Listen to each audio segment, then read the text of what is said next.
আসসালামু আলাইকুম বন্ধুরা, আমি এখন আছি একটা গ্রামের কাঁচা বাজারে, যেখানে মাছ সহ বিভিন্ন কাঁচা শাকসবজি বিক্রি হয়। গ্রামের মানুষ একটা নির্দিষ্ট দিনে, বিশেষ করে সপ্তাহে সম্ভবত 2 দিন বাজারের দিন হয়, সেই দিন মাছের বাজার বসে। গ্রামের চাষি যারা আছে তারা নিজস্ব জমিতে উৎপাদিত শাকসবজি বাজারে বিক্রি করতে নিয়ে আসে।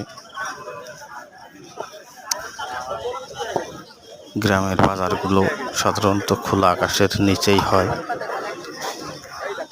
যার কারণে বর্ষার সময় বাজারের অবস্থা খুবই খারাপ হয়। কাদার ভিতরে বাজার করতে হয়।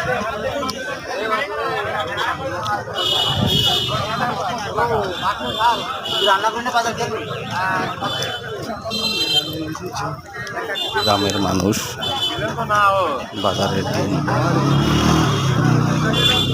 খুবই আনন্দের সহিত বাজারে যে বিভিন্ন ধরনের শাকসবজি, মাছ নিয়ে আসে।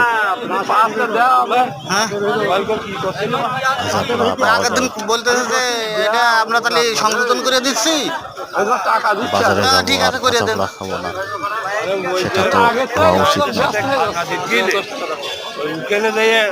আমার তোমার ওই নাম্বার সে তো নায়েদের নাম্বারে দিই, আমার নাম্বার না, তোমার নাম্বার।